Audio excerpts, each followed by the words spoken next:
우리 서로 인사합시다. 안녕하세요. 반갑습니다. 반갑습니다. 반갑습니다. 예. 양준 쌤이 좀 추운 것 같으니까 꺼주세요. 예, 감사합니다.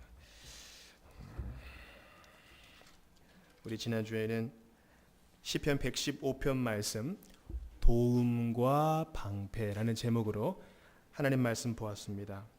시편 115편에서 도움과 방패라는 말이 3번 반복된다는 것을 꼭 기억하라 했습니다. 먼저 9절에 이스라엘아 여호와를 의지하라 그는 너희 도움이시오 너희 방패시로다. 또 10절에도 아론의 집이여 여호와를 의지하라 그는 너희 도움이시오 너희 방패시로다. 마지막으로 11절에 여호와를 경외하는 너희여 여호와를 의지하라 그는 너희 도움이시오 너희 방패시로다. 의지해라. 왜냐하면 그가 너희의 도움과 방패시니 하나님만한 도움과 방패가 어디 있느냐. 성경에서 3번이나 이렇게 힘주어 강조하는 이유는 우리가 그걸 너무 잘 잊기 때문입니다. 하나님만이 도움 되시고 하나님만이 방패가 되어주신다는 사실은 우리가 거의 자동적으로 잊기 쉬우니 주님 이것을 꼭 기억하고 범사에 의지하게 해 주옵소서. 이것이 우리의 기도 제목이 되어야 돼요. 어제 타자가 야구 경기에서 말로 홈런을 쳤어요.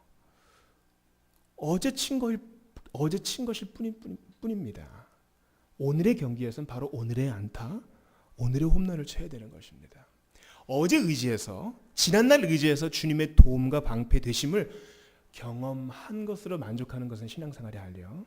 바로 오늘 그 아주 싱싱한 화로처럼 살아계신 하나님이 내 도움과 방패가 되어 주시기 때문에 시편 기자는 3번이나 반복해서 도움과 방패, 의지하라 이렇게 권면하고 있는 것입니다. 이거 우리가 정말 잘 잊기 쉽거든요.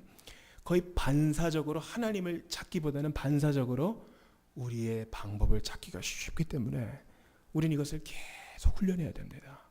주님만을 의지하는 거.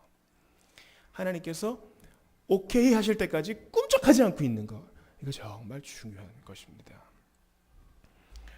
오늘은 시편 119편 97절부터 120절까지 말씀입니다. 저는 이 119편 말씀을 너무 좋아합니다. 그래서 일찍이 우리 청교도 선배들은 이 119편을 암송하는 것을 미덕으로 여겼어요. 자, 이제 오늘 본문 말씀을 이렇게 손으로 펴 놓으시든지 뭐 주보를 껴 놓으시든지 꽂아 놓으시고 말씀을 한 구절 찾겠습니다. 히브리서 5장입니다. 시편 119편을 꽂아 넣으시고 히브리서 5장 한번 보겠습니다. 13, 14절을 같이 읽겠어요. 히브리서 5장 13, 14절. 히브리서 5장 13, 14절 같이 합독하겠습니다. 천천히 시작. 이는 젖을 먹는 자마다 어린아이니 의의 말씀을 경험하지 못한 자여 단단한 음식은 장성한 자의 것이니 그들은 지각을 사용함으로 연단을 받아 선악을 분별하는 자들이니라. 히브리서의 전체 문맥은요, 배도하는 유대인들을 대상으로 쓴 거예요. 그러니까 이제 예수님은 속히 안 오시고 핍박은 점점 가해오고 유대인들이 이제 유대교를 떠나 기독교, 살아계신 하나님의 아들 예수 그리스도를 믿게 됐는데 핍박이 심해지니까 이거 그만두고 싶은 거예요. 그때 이제 히브리서의 저자가 보통은 사도 바울이라 하고 본문 안에는 바울이 썼다는 증거가 없기 때문에 우리는 보통 히브리서 저자라고 하지만 히브리서 저자는 이렇게 배도하려고 하는 유대인에게 강력하게 경고합니다. 그러지 마시오. 그러지 마시오. 한 번 빛을 보고 배도하는 일은 있을 수 없습니다. 이렇게 말해요. 그리고 나서 여러분들이 배도하게 된 이유는 하나님 말씀이 심겨져 있지 않기 때문입니다. 이렇게 얘기해요. 히브리서 5장 13절에 보세요. 이는 젖을 먹는 자, 젖을 먹는 사람은 어린아이죠. 인펀트. 애기라고요. 애기는 사람입니까? 아닙니까? 애기도 사람이죠. 애기는 사람이에요. 우리가 기독교 윤리에서 언제부터 사람이라고 봐요? 아빠의 씨와 정자와 난자가 합쳐져서 하나의 수정란이 됐을 때부터 사람으로 봐요. 뭐 느끼지도 못하고 손과 발과 다리도 없지만은 그때부터 사람으로 봐요. 어린아이, 부모가 도와주지 않으면 아무것도 못하잖아요. 근데 그 사람도 인격이고 사람이란 거예요. 어린애들이 자존심이 얼마나 세요. 그러니까 애들을 자존심을 이렇게 좀 세워주는 방향으로 타일을 넣어라 이렇게 얘기도 하시잖아요. 어린아이도 사람이에요. 그리스도 안에서 어린아이와 같은 신자가 있어요. 그런 자를 육적인 그리스도인이라 그래요. 따라해 보세요. 육적인 그리스도인. 예, 육적인 그리스도인. 육신에 속한 사람과는 달라요. 로마서에 육신에 속한 자는 하나님의 일을 분별하지 못하나니 육신에 속한 자는 자연인 불신자를 말해요. 그러나 히브리서에서 이는 젖을 먹는 자마다 어린아이니 이 어린아이는 육적인 그리스도인이에요. 그리스도인이긴 그리스도인인데 나기 전과 거듭난 후가 크게 변화가 없는 아직까지 육신에 속한 사람처럼 보이는 그리스도인, 아직 장성하지 못한 어린아이와 같은 육적인 그리스도인. 5장 13절에 그런 사람을 어떻게 표현하고 있어요? 어떤 자? 의의 말씀을 경험하지 못한 자. 의의 말씀을 경험하다. 이 헬라어는 이제 밑에서 누르다. 그러니까 인내로 테스트를 이겨내지 못한 자 이런 말씀의 뜻이 있어요. 의의 말씀을 경험하지 못한 자. 하나님의 말씀을 아직까지 이렇게 탁 부닥친 경험이 없는 거예요. 그러나 14절 대조적으로 뭐라고 얘기합니까? 단단한 음식은 누구의 것이니?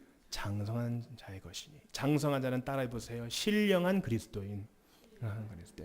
모든 그리스도인은 하나예요. 다 천국 간다고요? 다 예수의 피로 구원받은 자예요. 똑같이 주님 품에서 눈을 뜰 자예요. 다 천국에서 영원토록 살 자예요. 그러나 그 상은 달라요. 그리고 이 땅에서 누리는 복의 종류도 달라요.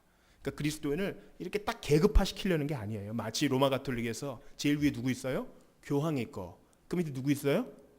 추기경이 있고 그 다음에 계속 내려가죠. 뭐 대주교 이렇게 내려가죠. 웃긴 거는 교황을 누가 뽑아요? 추기경들이 선거에서 뽑고 이 교황은 다시 추기경을 임명해요. 이 돌고 도는 계급 사회예요. 육적인 그리스도인과 신령한 그리스도인을 이렇게 나누고자 함이 아니에요. 신령한 그리스도인은 더 위에, 육적인 그리스도인은 밑에 이렇게 나누고자 함이 아니에요. 이 땅에서의 복을 누림과 하늘에서의 상이 다름을 히브리서 기자는 말하고 있어요. 근데 그 특징이 어떻게 갈려져요? 의의 말씀을 경험한 자와 경험하지 못한 자. 자, 14절 중반 이유를 같이 보겠어요. 단단한 음식은 장성한 자의 것이니 그들은 뭐를 사용함으로? 지각을 사용함으로 연단을 받아 선악을 분별하는 자들이니라. 단단한 음식은 하나님의 말씀을 말해요. 하나님의 모든 말씀을. 그들은 그 말씀을 받는데 무엇을 사용한다 그랬어요? 따라해보세요. 지각.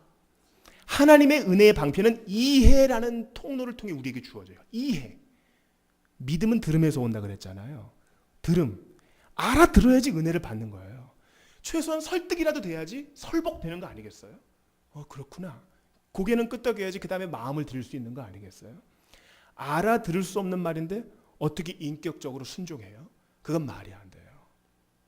이것은 무슨 지성이 높고 IQ가 높고 이런 말을 뜻하지 않아요. 신령한 그리스도인은 그 마음속에 하나님 말씀을 더 알고 싶은 갈망이 있어요. 내 노력 이상의 그 무언가가 있어요. 성령께서 내 마음에 소금을 넣어줘요. 갈증이 나는 거예요.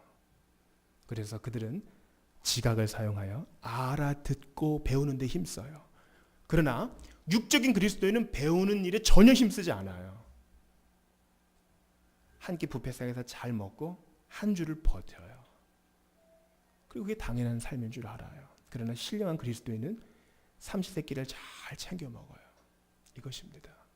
그리고 그들은 하나님 말씀을 그저 배워서 머리만 큰 외계인처럼 되는 것이 아니라 무엇을 받아요? 연단을 받아요. 이 말씀이 진짜라는 것을 삶으로 몸으로 이렇게 경험해서 진짜구나 이것을 알게 돼요. 자기가 고생으로 들어가는 것도 있고 하나님께서 그 신령한 그리스도인을 연단 중에서 키워내요. 그래서 통과하고 나면 이 말씀 진짜였군요. 알게 돼요. 그래서 선악을 분별하는 자들. 제가 시편 119편 하면서 히브리서 5장을 본 이유는 바로 여기에 있어요. 다윗은 하나님 말씀을 알았어요. 그리고 연단을 길게 받았어요. 둘 중에 어느 하나, 다윗이 하나님 말씀을 외우고 듣고 이해하고 지각을 사용하는 것 플러스 광야에서의 연단, 기다림의 시간들, 언제 하나님께서 나를 놓아두실 것인가, 언제 이 추격전이 끝날 것인가 지리하게 기다리는 이 모든 시간들, 사울을 용서하고 하나님의 때를 기다리고 온갖 정쟁의 과정들을 지나는 가운데 연단을 받아요. 그때 그가 비로소 신령한 그리스도인, 히브리서 5장 14절에 말하는 장성한 자가 될 수 있었던 거예요. 자, 이제 다시 시편 119편으로 돌아옵니다. 우리가 읽었던 97절 본문을 보세요. 같이 읽어볼까요? 시작. 내가 주의 법을 어찌 그리 사랑하는지요. 내가 그것을 종일 작은 소리로 읊조리나이다. 지금 이 시편을 쓴 기자는 평온한 가운데 밥 잘 먹고 낮잠 잘 자고 이를 쑤시며 이 고백을 하는 것이 아니에요. 도망을 다녀요. 같이 있는 사람들 책임을 져야 돼요. 누군가 나를 미워하고 오해하고 있어요. 그 중에 지금 이 일을 하는 거예요. 그저 하나님 말씀을 의무적으로 읽는 수준을 넘어서서 주의 법을 사랑한다 그랬어요. 제가 주일 말씀에 기쁨과 즐거운 마음으로 사랑하지 않음으로 저주를 받는다 했죠. 그러니까 예수님 믿는 그 정도가 아니고 사랑하는 정도까지 돼야 되는 건데, 시편 기자는 주의 말씀을 이해하고 듣고 암송했을 뿐만 아니라 플러스 뭘 받았다? 연단을 받았어요. 그리고 그게 진짜인 걸 알았어요. 그래서 그는 그의 말씀을 사랑했다 했어요. 하나님 말씀을 사랑한다는 말은 하나님을 사랑한다는 말이에요. 군대에서 제일 많이 듣는 말이 뭐라 그래요? 잘 못 들었습니다. 인격적으로 존중하지 않으니까 누가 한 말을 잘 못 들어요. 잘 못 들었습니다 하다가 제대하는 거예요. 여러분, 제가 예전에 어머니의 사랑 이야기하면서 공공의 적이라는 영화를 말씀드린 적이 있을 거예요. 공공의 적. 거기에서 이제 어머니를 죽인 아주 나쁜 악한이 나오잖아요. 근데 그 어머니는 끝끝내 그 자식을 보호하기 위해서 뭐 칼날인가 증거물을 이렇게 삼키잖아요. 그 악당 역할을 한 이성재라는 배우가 있어요. 이 사람도 이제 거듭난 지 얼마 안 됐기 때문에 아직 어린 그리스도인이죠. 그러나 그가 하나님 말씀을 사랑하고 전도자가 될 때까지 주님께서 그를 만지신 게 있어요. 제가 이제 이 배우에게 관심을 갖게 된 것은 이제 아버님께 사랑을 좀 어떻게 표현하려고 노력하다가 이렇게 눈물을 왈칵 쏟은 그런 기사를 보고 이 배우에게 관심을 갖게 됐어요. 이성재라는 배우는 결혼을 일찍 해서 이제 자녀를 이제 유학 보낸 이제 기러기 아빠입니다. 이미 이제 어린 시절부터 아주 특출한 외모가 아님에도 불구하고 작품을 좋은 걸 만나서 국내 최대 여배우들과 함께 작품을 많이 했어요. 어릴 때부터 이제 모태 신앙이어서 주일 성수는 잘해야 된다, 이것을 이제 깊이 알게 됐죠. 그래서 이제 지방에 촬영을 갈 때도 항상 이제 교회를 찾아서 가는 겁니다. 가서 좋은 한이 있더라도 주일 성수는 했다는 거예요. 그리고 말씀 딱 시작하면은 바로 졸기 시작하는 거죠. 너무나 달고 오묘한 말씀이니까 그런 거예요. 그런데 이 천안함 사태, 본인이 이제 찍은 영화가 하필 천안함 사태를 맡게 되면서 흥행에 실패하게 됩니다. 그래서 뭐 차도 없어지고 아주 가난하게 된 거죠. 그러다가 옥수에 있는 한 개척교회랑 연결이 되게 됐대요. 그리고 그 목사님이 이제 한 성경을 20년 깊이 연구한 목사님인데, 자기가 가니까 목사님 포함해서 3명이 있더래요. 3명. 그래서 얼굴도 알려진 배우고 이래도 되겠는가. 근데 하나님께서 그를 치셔서 그를 아주 낮게 만드셨기 때문에 더 이상 갈 곳이 없다. 그래서 거기서 이제 일산에서부터 옥수까지 차가 없으니까 택시를 타고 다니면서 새벽 기도를 다니기 시작했다는 거예요. 모든 공적 집회에 참석합니다. 하나님께서 회개의 영을 주셨어요. 가지고 그 회개의 콧물, 회개의 눈물을 흘리면서 사람이 바뀐 거예요.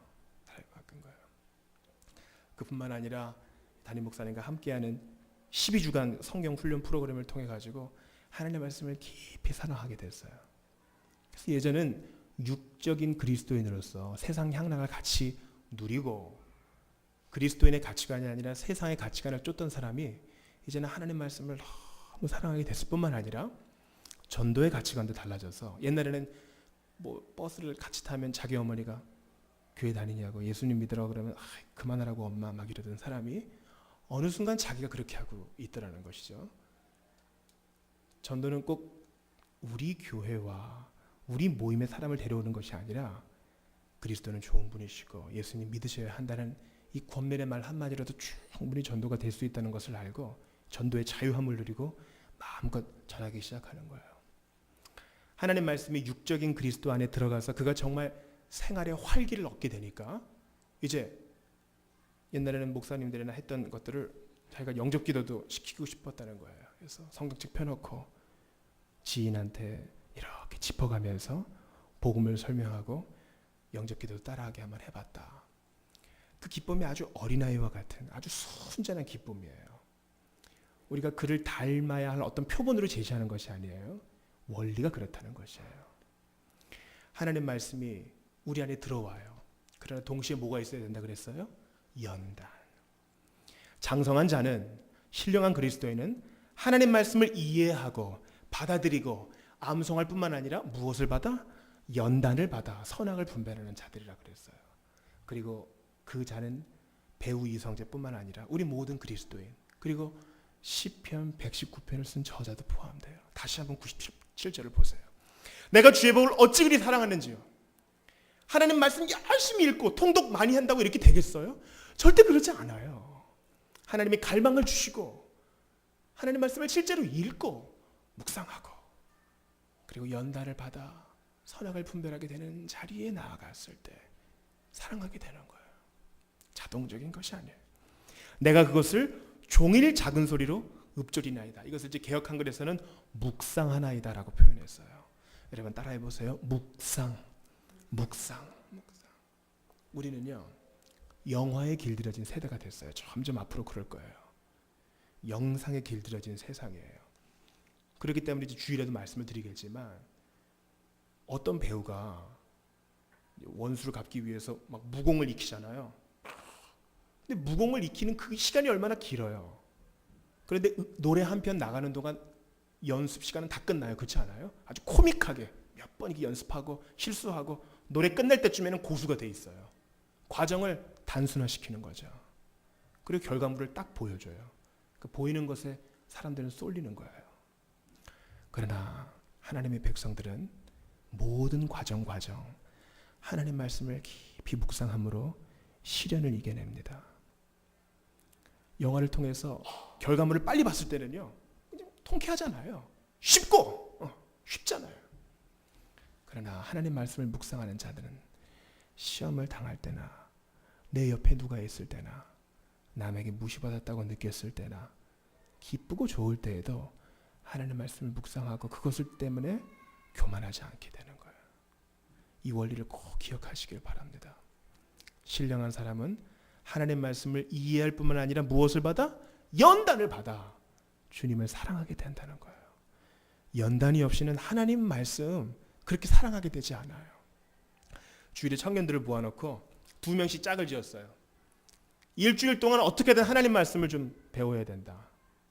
성경의 마음이라가 된 것은 대부분 지식을 말하는 거예요. 너는 마음을 다하고 하나님을 사랑하라는 말은 하나님을 알아라. 아는 만큼 사랑하게 되니까 지식을 사용하여 하나님을 깊이 알고 사랑해라 이런 뜻이에요.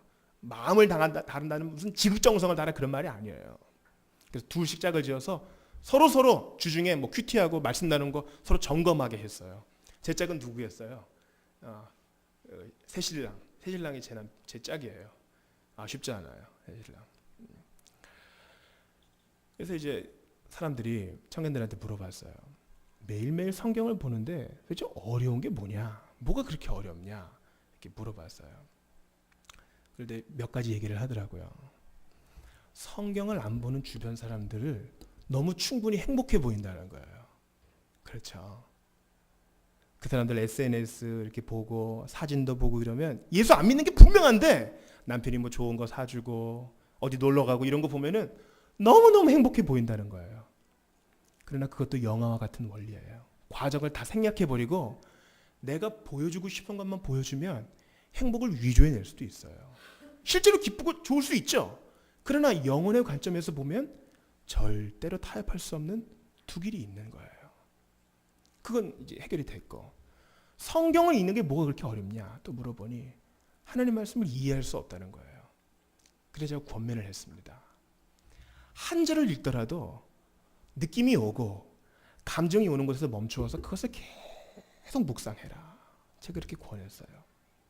또 하나님 말씀이 있는 것이 너무 무미건조하면 설교를 듣든지 하나님 말씀으로 돌아오게 해주는 책을 읽든지 복음성가를 듣든지 모든 방법을 다 사용해서 어떻게든 묵상을 해야 된다. 어떻게든 하나님 말씀으로 돌아가야 되니까. 이것은 그들의 살고 죽는 문제죠. 어떻게든 성경을 펴야 사랑하는 단계까지 가지 않겠어요? 그래야 그들이 연단의 시기를 이겨낼 수 있지 않겠어요? 이게 중요합니다. 자, 이제 두 번째 본문 시편 119편 105절을 다시 한번 읽습니다. 좀 빨리 해야 되겠어요. 시작. 주의 말씀은 내 발의 등이요 내 길에 빛이니이다. 그래요. 신령한 자가 되기 위하여 하나님의 말씀을 알고 이해하고 연단을 받은 자는요 105절 말씀을 준행할 수 있어요. 이 말씀을 잘 보세요. 주의 말씀은 내 발의 등이요 내 길의 빛이니이다. 지금 전제가 뭐예요? 배경이 뭐예요? 밤이라는 거예요. 밤. 어두움이라는 거예요. 어두움. 베드로후서 1장 19절은 또 우리에게 더 확실한 예언이 있어 어두운데 비치는 등불과 같으니, 성경에서 예언은 하나님 말씀이라 했어요. 이 세상 어두움의 일이 창궐해 있어요. 다윗도 눈 뜨면 어두움이었죠. 이거 언제 죽게 되나, 살아도 사는 게 아닌 인생. 그러나 희망이 있어요. 칠흑같이 어두운데 여러분 유대인의 샌들 앞에는 이렇게 등불, 등잔을 꽂아 놓을 수 있는 홈이 있었다 그래요. 그래서 걸을 때 넘어지거나 실족하지 않도록 등불을 샌들에다가 꽂아 놓을 수 있다 해요. 또는 이렇게 들고 갈 수도 있겠죠. 하나님의 말씀이 내 발의 등이라는 거예요. 그것은 소극적으로는 나를 지켜줘요. 그죠? 돌을 피할 수 있고 구멍을 피할 수 있으니까. 적극적으로는 뭐예요? 우리 애들 탈무드 책에 나오죠. 소경이 왜 밤에 등을 가지고 걸어요? 건너편에서 오는 사람 자기랑 부딪히지 않게 하려고. 나 살기 위해서 하나님 말씀 필요하고 다른 지체들을 위해서 내가 하나님 말씀을 봐야 되겠어요. 내 발의 등이요. 단지 나만 사는 게 아니라 건너편에서 오는 내 형제도 살아야 되니까. 혹시 샌들의 신발에 등을 준비하지 못한 내 형제 좀 같이 가서 좀 도와줘야 되기 위해서라도 내가 불을 잘 밝혀야 되겠어요. 우리가 등불을 잘 준비하지 못했을 때 우리를 도와주었던 형제와 자매가 있습니다. 그들은 불을 가지고 우리 옆에 와주었고 우리를 위해 기도해 주었고 우리와 함께 걸어 주었죠. 이제 우리 차례인 거죠. 우리가 하나님의 말씀을 잘 받고 연단을 통해서 장성한 사람이 되어 지금 정신없는 사람들 그 곁에 가서 우리 같이 걸읍시다. 이렇게 도와줘야 되는 거예요. 그리고 보세요. 내 길에 빛이니이다. 하나님은 우리 장래의 일을 신비에 쌓아 놓으셨어요. 그거 알면 백투더 퓨처와 같은 일들이 일어나서가 아니라 하나님을 경외하지 않고 장래의 일들은 하나님의 것이기 때문에 주님은 그것을 신비에 쌓아 놓으셨고 그 한순간 주님을 의지하게 하셨어요. 그러나 걱정할 필요가 없어요. 우리 길에 빛이 되니까 한 걸음 한 걸음 가다 보면은 마침내 주님께서 의도하신 그곳이 나올 거예요. 내 길에 빛이니이다. 내 발이 실족하게 하지 않을 뿐만 아니라 주님께서 원하신 내 인생의 목적까지 가는 그 유일한 길은 하나님 말씀과 그 말씀을 통해 연단받는 길밖에 없어요. 이거 쉽습니까? 쉬운 길이 아니에요. 그러나 영광스러운 길이요. 아무도 못 가는 길이 아니라 수많은 믿음의 선배들이 갔던 길이에요. 그러니 괜찮은 거예요.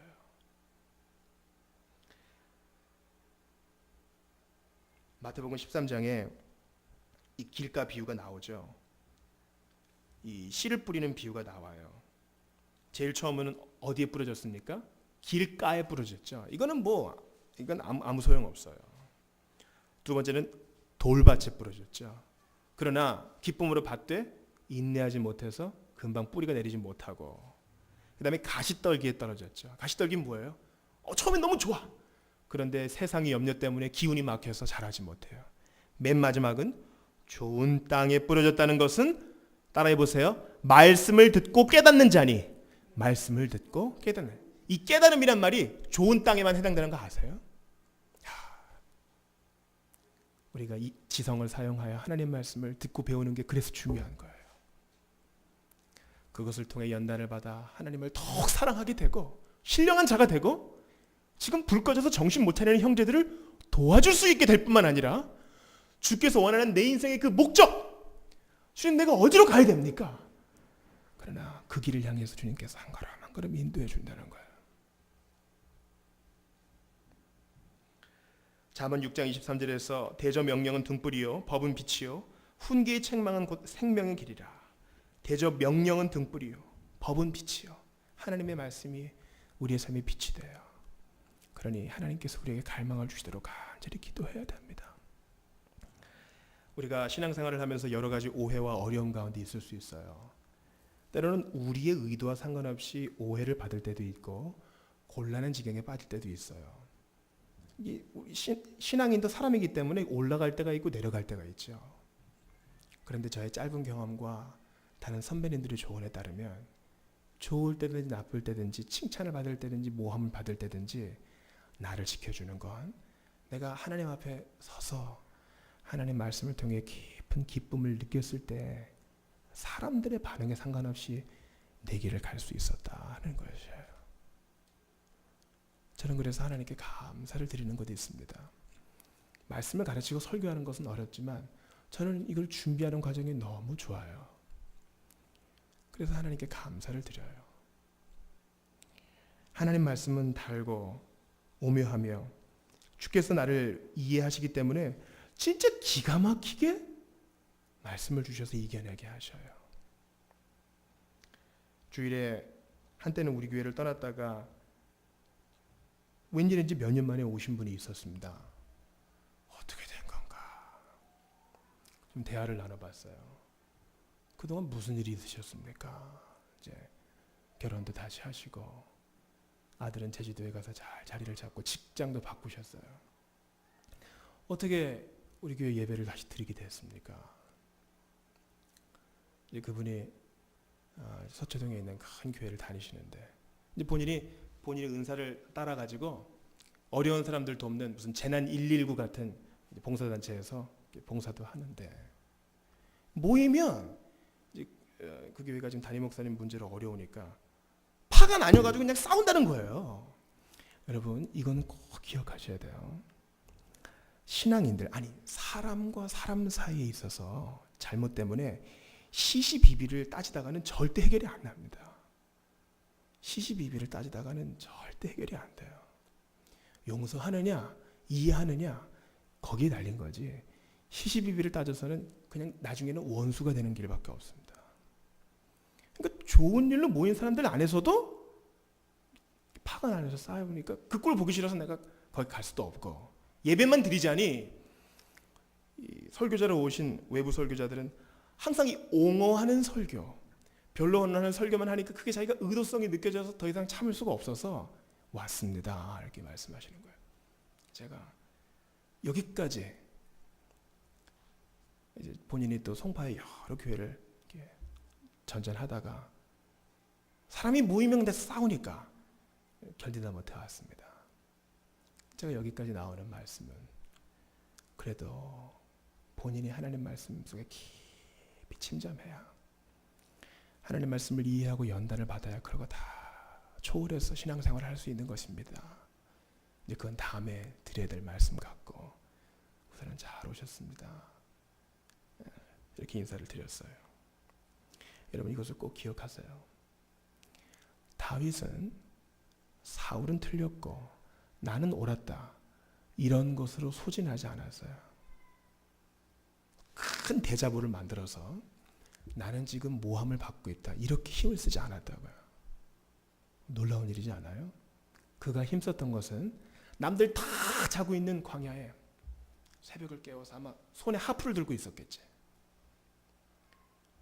이 허무한 마음을 하나님한테만 다 내려놓고 그 옛날 양떼를 몰면서 외웠던 하나님 말씀을 깊이 기억하고 자기가 광야 생활을 하면서 받는 이 연단을 깊이 기억하면서 예전에는 경험해보지 못한 깊은 하나님의 그 사랑을 느꼈을 거예요. 옛날에는 부모가 인정해주지 않는 그 서러움이 연단이 되었지만 지금은 모함 받는 것이, 쫓겨다니는 것이 그에게 연단이 되었겠죠. 그러나 그것 때문에 하나님을 버리지 않고 더 사랑하게 돼요. 그리고 그가 사랑한 하나님의 말씀은 다윗의 발에 빛과 등이 되어서 그를 따르는 수많은 억울한 자들의 빛이 되어줘요. 온 이스라엘의 빛이 되어줘요. 내 길의 빛이니이다. 다윗은 아마 자기가 왕 되기 전에 죽을지도 모르겠다 이렇게 생각했을지 몰라요. 그러나 그 말씀을 따라 한 걸음 한 걸음 가니까 끝내 왕으로 기름을 다시 받잖아요.